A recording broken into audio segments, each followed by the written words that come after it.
कसे आहेत तुम्ही? खूप छान ना. नमस्कार बाबा. नमस्कार. आपलं नाव? नंदलाल शांताराम होईल. राहायला कुठे? मोठी जुनी. त्रास काय काय होता? बीपी होती, शुगर होते, हा, अजून? पोटाचा त्रास, दम होता, पायाचे गुडघे दुखत होते. हे सर्व आता नॉर्मल होत चाललेले आहे.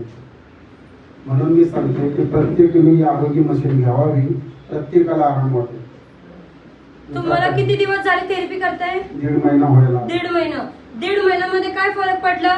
मला तर कितीतरी नॉर्मल 50% आजार तर मुक्त झाला.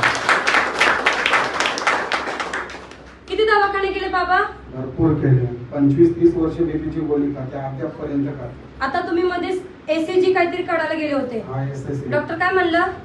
त्या अद्याप तुम्हाला हॉस्पिटलमध्येच राहावं लागेल, पण इथं आल्यावर मला काहीच वाटत नाही, एकदम नॉर्मल आहे. हे आई बाबांना काय सांगू शकतात तुम्हाला एवढं फरक पडलं? की तुम्ही पण या हो, तुम्ही या, काही तुम्ही घरचा काही टेन्शन घेऊ नका. इथं या, सर्वांना वाटेल की तुम्हाला आजार काय आहे काय नाही ते सर्वांनाच फरक वाटेल. पण फक्त इथं येऊन बघा तुम्ही. अधिक दुसऱ्यांना कोणाला आणायचं असेल ते पण प्रयत्न करा तुम्ही, हे मी तुम्हाला सांगते. बाबांसाठी जोरदार टाळी होऊ द्या.